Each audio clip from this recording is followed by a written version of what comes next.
कल मैंने आपको 5 हेड्स के नाम बताए थे, क्या क्या थे एक बार रिपीट कर सकते हो उनको? Salary, house property, business and profession, capital gain and other sources. ये 5 हेड्स के नाम थे। सबसे पहला, आप इनकम कमा सकते हो सैलरी के थ्रू। आपको इनकम हो सकती है किराए की इनकम, आपको बिजनेस से इनकम हो सकती है, कोई भी असेट बेचने से आपको इनकम हो सकती है, और लास्ट कैटेगरी जो इन चारों कैटेगरीज में कहीं नहीं गई, वो अदर सोर्सेस। अब ये 5 हेड्स में से आज हम अपना पहला हेड स्टार्ट करने वाले हैं, income from house property. Confirm इसका क्वेश्चन आता है हमारे एग्जाम में 7 मार्क्स का। 7 मार्क्स का एक क्वेश्चन आता है हाउस प्रॉपर्टी का, आता ही आता है। इसके अलावा अगर ये एमसीक्यू में आ जाए तो बहुत अच्छी बात है, पर वो कोई कंफर्म नहीं होता। डिस्क्रिप्टिव क्वेश्चन कंफर्म है, ठीक। अब ये इनकम फ्रॉम हाउस प्रॉपर्टी क्या होती है? ये कौन है इधर सामने? बिल्कुल, शाहरुख खान। शाहरुख खान के ना ये 4 घर हैं, पहला घर, दूसरा, तीसरा और चौथा घर। पहले घर के बारे में देखिए क्या लिखा हुआ है। दिस इज मन्नत। आई होप आप सब लोग जानते होंगे ना इसका, जो मुंबई में जो घर है जिसका नाम मन्नत है। दिस इज मन्नत, I live in this house. इस घर में शाहरुख खान खुद रहता है, ठीक। दूसरा घर शाहरुख खान ने रेंट पे दे रखा है और उसका रेंट इसे रिसीव होता है। ये जो दूसरा घर है ये कहीं पर भी हो, सपोज ये दूसरा घर राजस्थान में है, राजस्थान में इसका एक घर है जो इसने रेंट पे दे रखा है। पहले वाले घर में खुद रहता है, दूसरा वाला घर रेंट पे दे रखा है। तीसरा वाला घर देखिए ये कहां पर है, हिमाचल में है, और शाहरुख खान इसमें 2 महीने रहता है और रिमेनिंग 10 महीने ये घर क्या चला रखा है इसने, रेंट पे चला रखा है। 2 महीने तो खुद रहता है इस घर में और बाकी के 10 महीने रेंट। पॉसिबल है ना? 2 महीने खुद जाके रह जाता है, सपोज मई और जून ये हिमाचल शिफ्ट हो जाता है, 2 महीने वहां रहता है और बाकी का टाइम वो जो घर है हिमाचल वाला वो रेंट पे दे रखा है इसने।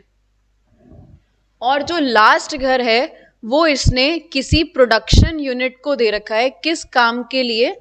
शूटिंग पर्पस के लिए, ठीक। अभी हम पढ़ रहे हैं इनकम फ्रॉम हाउस प्रॉपर्टी। पहले वाले घर में शाहरुख खान खुद रहता है, क्या इस घर से इसको कोई भी इनकम जनरेट हो रही है क्या? इनकम तो जनरेट नहीं हो रही है। दूसरा, दूसरे वाले घर से रेंट आ रहा है, क्या रेंट एक इनकम होती है क्या? रेंट एक इनकम होती है? हाँ जी, बिल्कुल होती है। क्या तीसरे वाले घर से भी शाहरुख खान को कोई इनकम हो रही है क्या? बिल्कुल हो रही है, चाहे 10 महीने के लिए ही हो रही हो पर इनकम तो हो रही है। और जो लास्ट वाला घर है उससे इनकम जनरेट हो रही है क्या? प्रोडक्शन यूनिट शाहरुख खान को पैसा देते होंगे ना, तो इनकम तो जनरेट हो रही है। अब ये चारों घर में से कौन से घर की इनकम हम हाउस प्रॉपर्टी हेड में टैक्स करते हैं? आपका मन क्या कहता है, कौन से हाउसेस 1 2 3 4 में से कौन से हाउसेस हाउस प्रॉपर्टी हेड में जाने चाहिए? क्या पहला वाला जाना चाहिए क्या? पहले वाले के लिए सब मना कर रहे हो, पहला वाला नहीं जाना चाहिए, ठीक है। दूसरा वाला हाउस प्रॉपर्टी हेड में जाना चाहिए, तीसरा भी जाना चाहिए 10 महीने के लिए। चौथा हाउस प्रॉपर्टी हेड में जाना चाहिए क्या? सब एग्री कर रहे हैं? ओके। पर क्या ये जो आपने इधर बताया है सेकंड, थर्ड और फोर्थ, ये इसी हेड में जाएगा क्या आपने ये एकदम करेक्ट बताया है क्या? पता नहीं है ना अभी आपको? अभी तो आपको नहीं पता कि आपने करेक्ट बताया है क्या? क्यों नहीं पता आपको ये बात? क्यों नहीं पता? क्योंकि अभी तक हमने पढ़ा ही नहीं है कि हाउस प्रॉपर्टी हेड में कौन सी इनकम जाती है। और ये जो चीज हम पढ़ेंगे, जैसे देखो इधर इस शाहरुख खान को भी कंफ्यूजन है। क्या क्या कंफ्यूजन है इसको?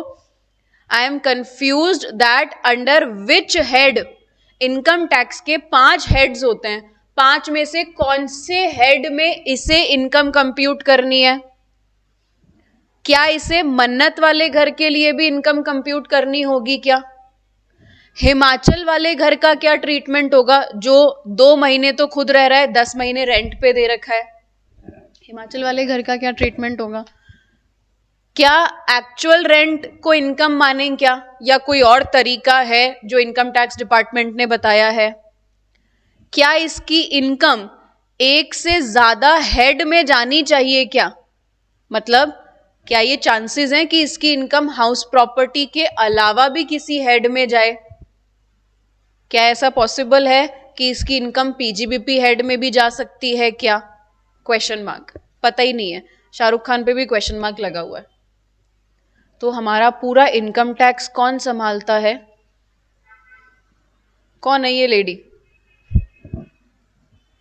हाँ जी, जानते हैं क्या आप लोग? जानते ही हैं कौन है ये? ये है हमारी फाइनेंस मिनिस्टर। हमारा टैक्सेशन पूरा फाइनेंस के अंदर ही आता है, मिनिस्ट्री ऑफ फाइनेंस। अच्छा, ये कौन सी मूवी से लिया गया है ये पता है क्या? बिल्कुल, वो RDX होता है ना वेलकम के अंदर, वहां से है ये। ठीक है, तो अभी शाहरुख खान को जितना भी कंफ्यूजन है, शाहरुख खान का वो पूरा का पूरा कंफ्यूजन दूर करने के लिए निर्मला सीतारमन जी बैठी हुई हैं।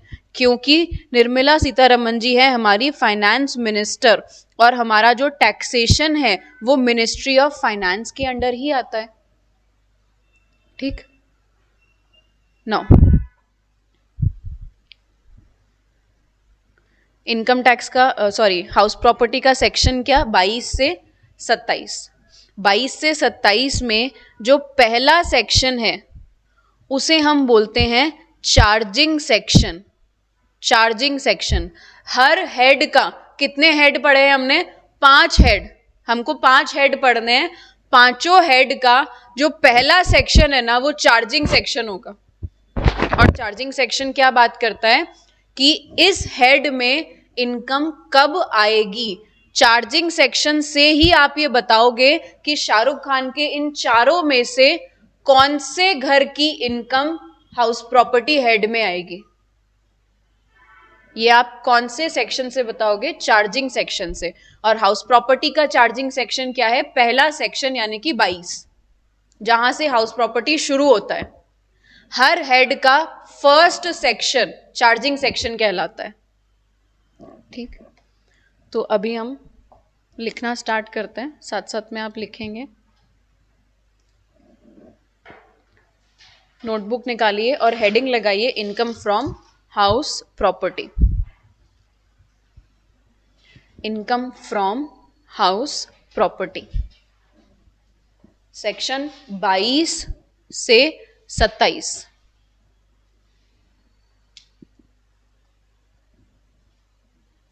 सेक्शन 22 से 27।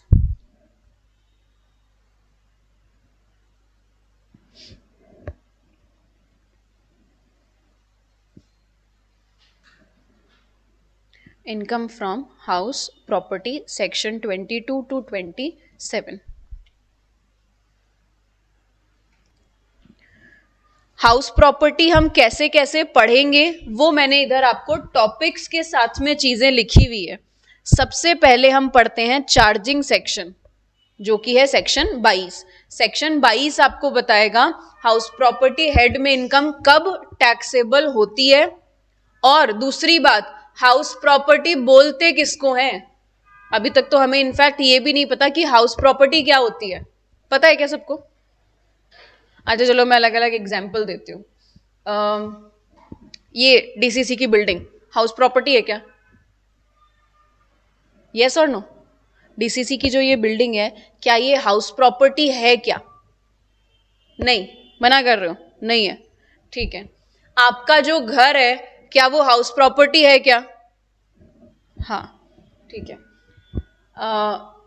जो मैरिज गार्डन्स होते हैं, क्या मैरिज गार्डन्स हाउस प्रॉपर्टी है क्या? मैरिज गार्डन हाउस प्रॉपर्टी नहीं है। आपके पास कोई वेकेंट लैंड है, खाली जमीन है, एग्रीकल्चर करते हो उसके ऊपर या कुछ भी है, क्या वो हाउस प्रॉपर्टी है क्या? हाँ कह रहे हो, ना कह रहे हो?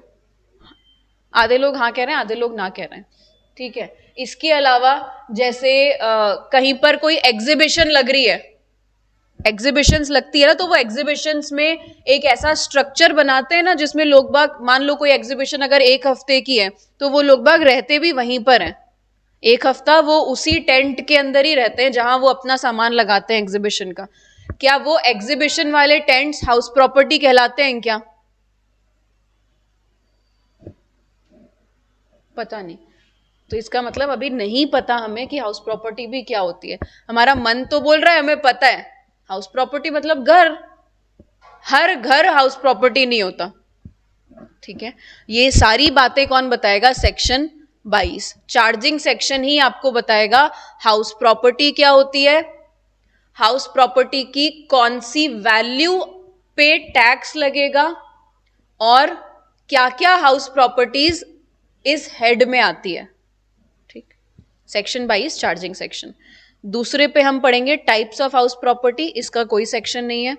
फिर हम पढ़ेंगे computation of annual value, annual value नाम की एक चीज होती है, वो हम पढ़ेंगे सेक्शन 23 से। फिर जीएवी ग्रॉस एनुअल वैल्यू, कुछ डिडक्शंस मिलती है, वो आता है सेक्शन 24 में।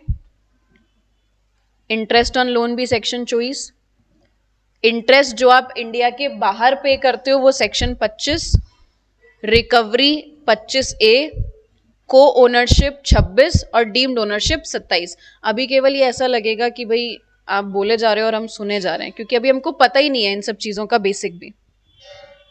तो अब बेसिक स्टार्ट करते हैं। सबसे पहला सेक्शन चार्जिंग सेक्शन, सेक्शन 22 क्या बोलता है? सेक्शन 22 कि as per section 22 any building and land appurtenant thereto is known as house property। House property क्या कहलाती है? कोई भी बिल्डिंग जिसके साथ में लैंड अटैच्ड हो सकता है, हो ये जरूरी नहीं है, केवल बिल्डिंग भी चलेगी। इसका मतलब हर बिल्डिंग हाउस प्रॉपर्टी है, चाहे वो रेजिडेंशियल पर्पस के लिए हो, चाहे वो कमर्शियल पर्पस के लिए हो, किसी भी काम के लिए हो। जैसे आज ये डीसीसी हाउस प्रॉपर्टी है, आपका घर हाउस प्रॉपर्टी है, मैरिज गार्डन हाउस प्रॉपर्टी नहीं है, बिल्डिंग नहीं होती ना, क्योंकि उधर कोई खाली जमीन जो मैंने आपको बताई वो भी हाउस प्रॉपर्टी नहीं होती है। टेंट, एग्जीबिशन टेंट्स, वो भी हाउस प्रॉपर्टी नहीं है, क्योंकि 7 दिन के बाद में वो टेंट उठ जाएगा, वो भी हाउस प्रॉपर्टी में आता है। आप एक फ्लोर पे आप रह रहे हो, एक फ्लोर आपने रेंट पे दे रखा है, ये भी आएगा तो हाउस प्रॉपर्टी में ही ना, क्योंकि आप रह किस में रहे हो? बिल्डिंग में। तो हाउस प्रॉपर्टी किसे बोलते हैं?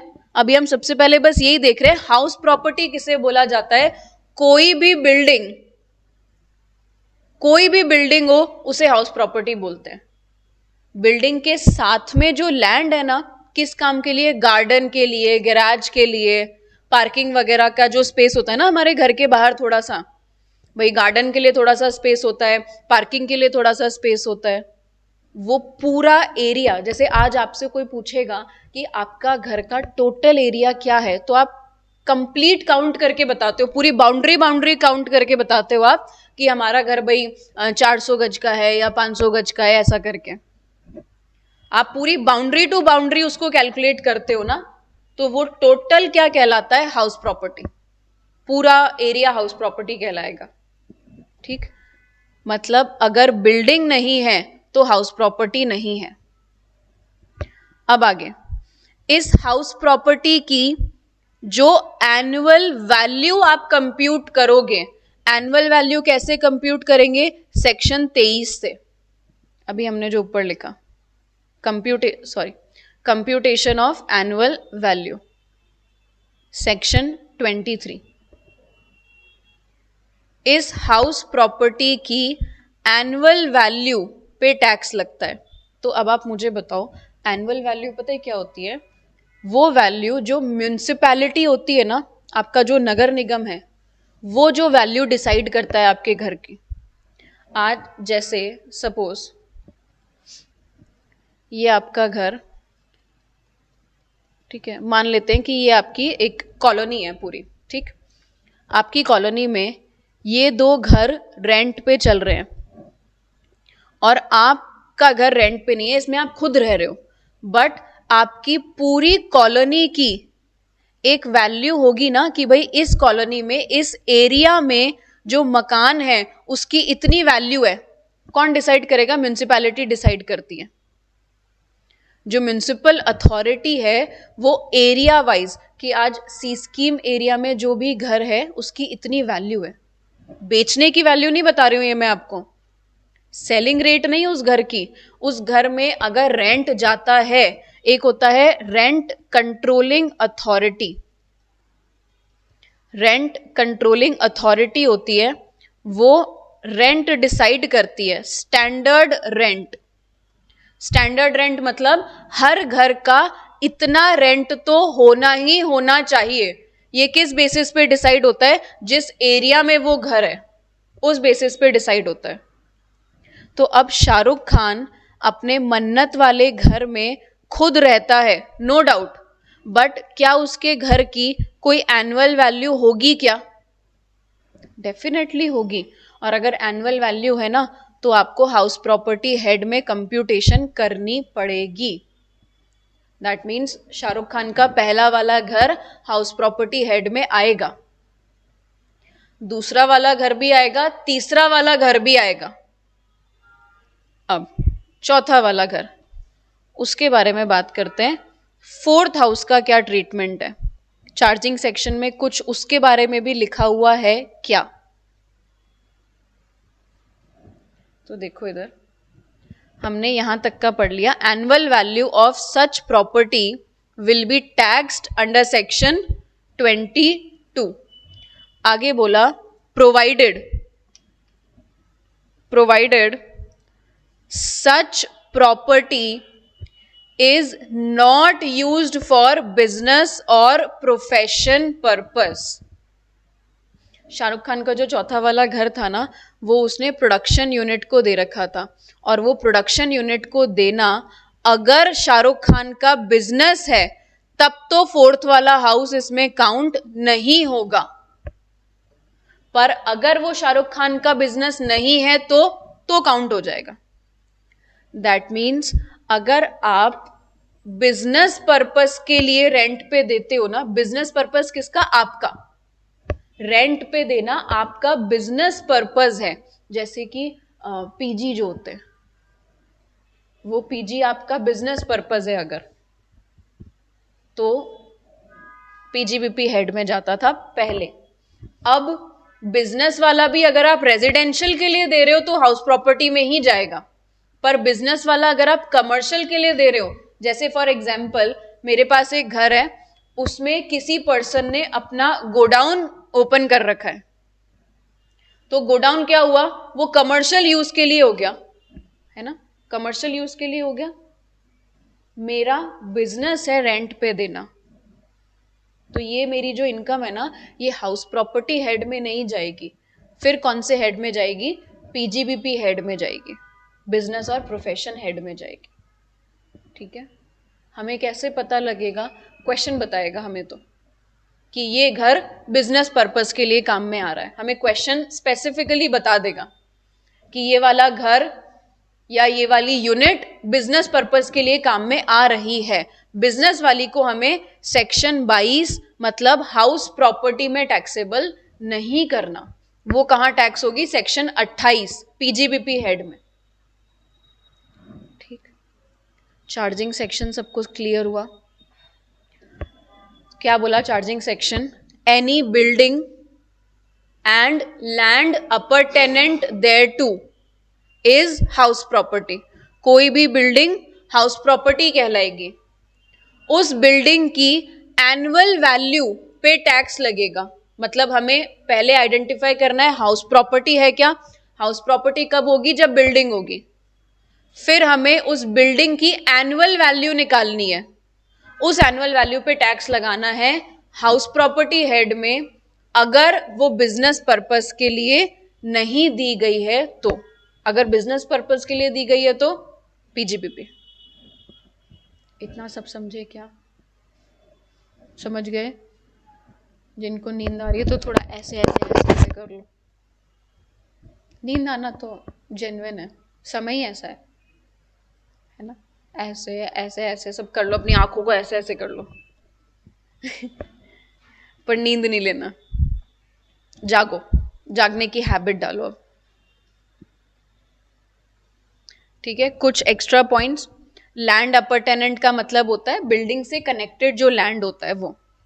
दूसरा, जो भी टेम्पररी स्ट्रक्चर, जैसे मैंने बताया था एग्जीबिशन के टेंट्स, वो हाउस प्रॉपर्टी नहीं माने जाते हैं।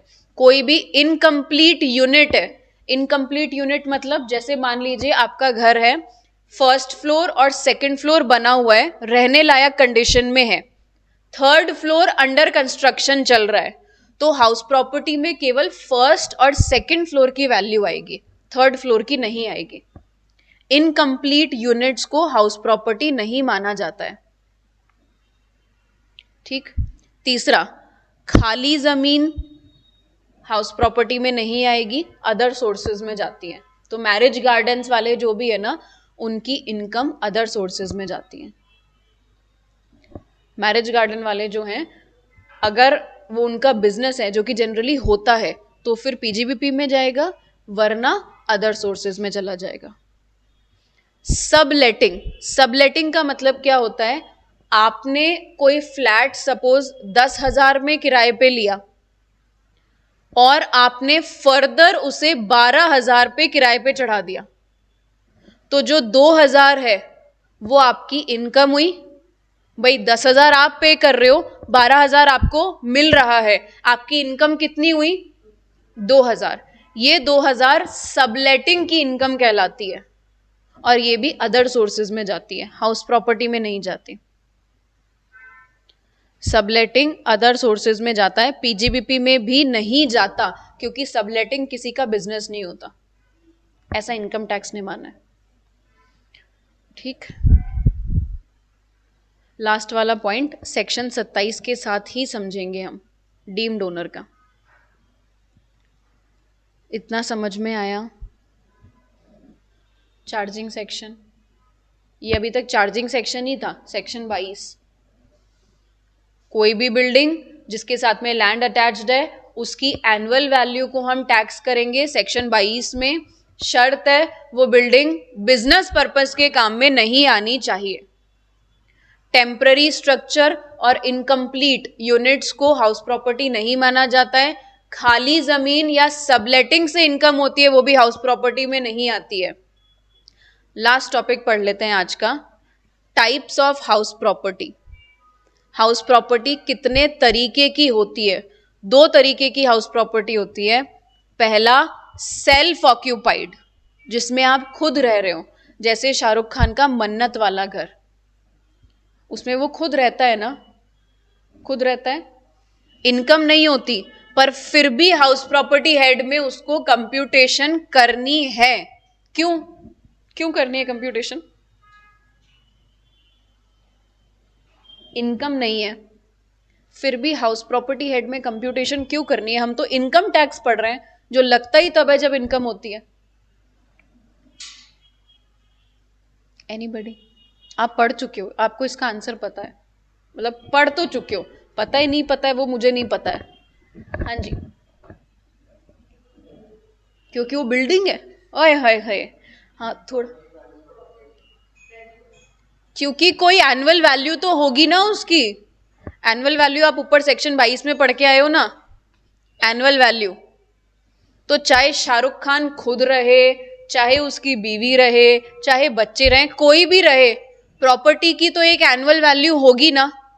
या ये भी छोड़ो, कोई ना भी रहे, अनऑक्यूपाइड भी हो, तो भी तो एनुअल वैल्यू तो होगी प्रॉपर्टी की। इसीलिए सेल्फ ऑक्यूपाइड प्रॉपर्टी की भी कंप्यूटेशन करनी पड़ती है। टैक्स पे करना है नहीं करना वो अभी मैंने नहीं बताया आपको, क्योंकि टैक्स इसमें आता ही नहीं है, इसमें हमेशा लॉस आता है सेल्फ ऑक्यूपाइड में। इनकम तो कुछ होगी ही नहीं ना, रेंट तो कुछ होता नहीं है, तो इसमें हमेशा लॉस आता है, पर कंप्यूटेशन आपको करनी है, करनी पड़ती है।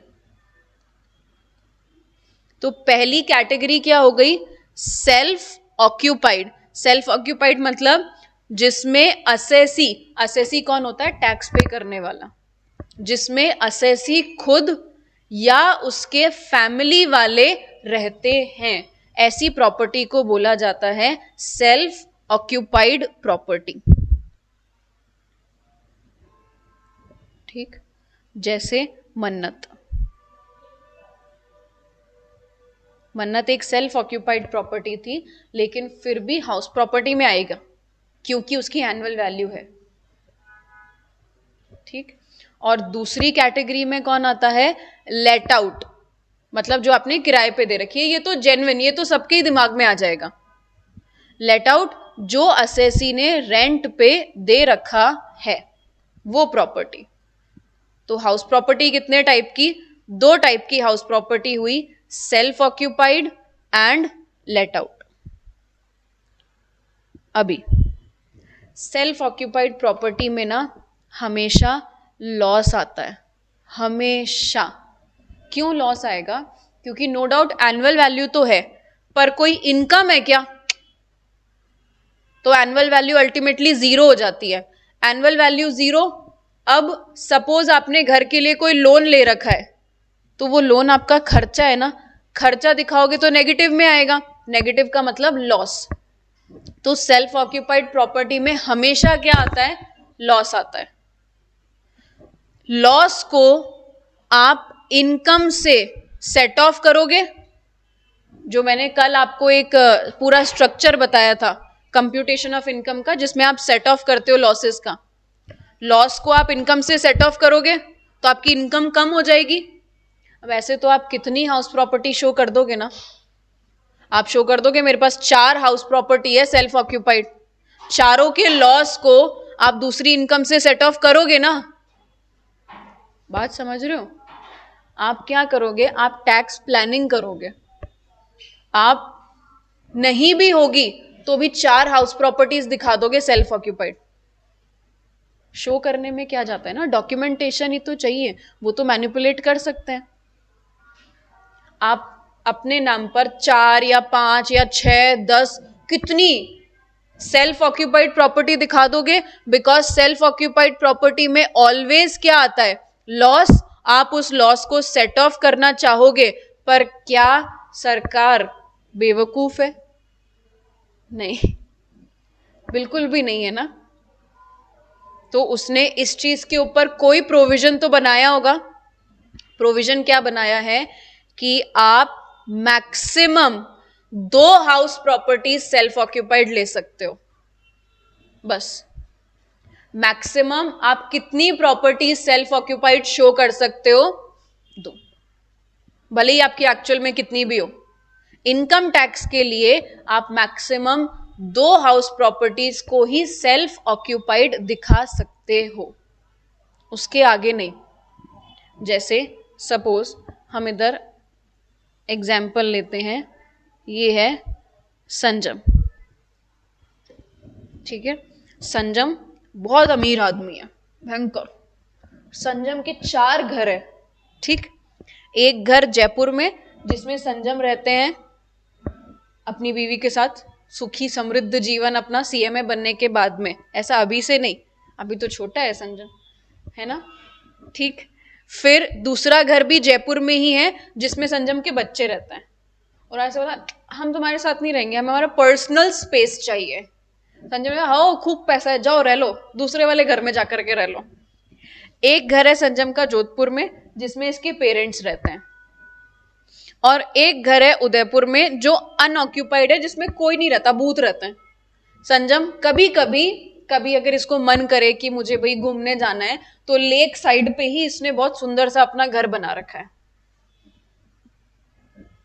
बढ़िया पैसा है है वही संजम? हमें तो पता ही नहीं, हमें तो पता नहीं, नहीं एग्जाम्पल नहीं है ये, हाँ चलो खैर कोई बात नहीं, ऐसे मैं कौन सा तुम्हारे घर पे इनकम टैक्स वालों को भेज रही हूँ। ठीक, तो संजम के पास में 4 घर हैं। क्या चारों में से कोई सा भी घर उसने लेट आउट कर रखा है क्या? किराए पे दे रखा है क्या? नहीं, किराए पे नहीं दे रखा, इसका मतलब सेल्फ ऑक्यूपाइड है। इनकम टैक्स इसको प्यार से आकर के बोलेगा 4 घर सेल्फ ऑक्यूपाइड नहीं चलेंगे।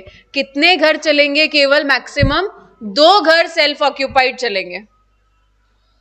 मैक्सिमम आप कितने घर सेल्फ ऑक्यूपाइड रख सकते हो? 2। तो फिर बाकी बचे हुए का क्या करें? है, सब चीजें पता लग जाती हैं। वाइफ के नाम कर दोगे, ठीक है, घर तुमने वाइफ के नाम कर दिया, तो अब उस घर से जो भी इनकम हो रही है वो वाइफ उसकी असेसी होगी ना। जैसे सपोज आज मानो हर्षित ये कह रहा है कि चारों घर संजम के नाम पर नहीं है, ठीक है चलेगा, वाइफ को सेपरेट 2 घर मिलेंगे। अगर उसके नाम पर है तो उसके 2 सेल्फ ऑक्यूपाइड हो सकते हैं, असेसी वाइज होती है ये चीज। पर अगर कहीं पर भी ऐसा लगा कि उस घर से जो इनकम हो रही है उसका बेनिफिट संजम को हो रहा है, तो वो उस इनकम को क्लब कर देंगे। क्लबिंग पढ़ा था ना, इनकम जोड़ देना, वो इनकम जोड़ देंगे। अगर कहीं पर भी लगा कि ये चीज टैक्स इवेजन के लिए करी गई है, हो सकते हैं वाइफ के नाम पर 2 घर खुद के नाम पे रख लेगा, 2 घर वाइफ के नाम पे रख लेगा, तब 4 सेल्फ ऑक्यूपाइड हो जाएंगे। पॉसिबल है, क्योंकि ये असेसी वाइज लिमिट है सेल्फ ऑक्यूपाइड की।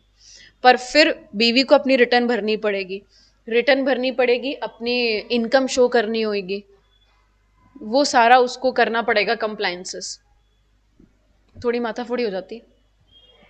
ठीक,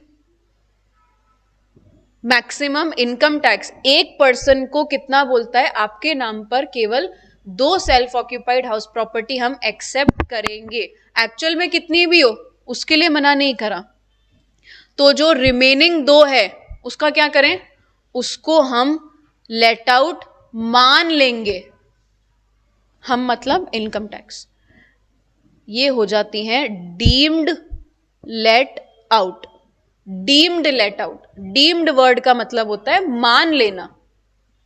इनकम टैक्स रिमेनिंग हाउसेस को लेट आउट ट्रीट कर लेता है। ये कैसे क्या ट्रीट होता है, इन सब के ऊपर जब हम क्वेश्चन करेंगे ना तो आपको समझ में आएगा डिटेल में। आज हमने जितना पढ़ा वो आपको समझ में आया क्या? किसी को कोई भी कंफ्यूजन?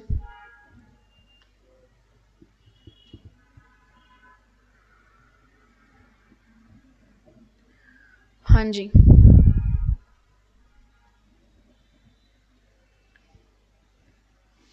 Any confusion? कोई चीज़ क्लियर नहीं है आपको तो बताइए। Thank you.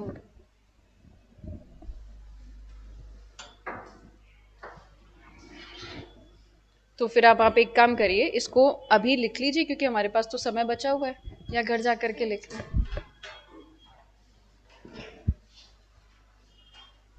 ठीक है चलिए, मैं ये PDF भेज देती हूँ, अभी भेज दूंगी, तो आप इसे लिख लेना ज़रूर। ठीक है, धन्यवाद।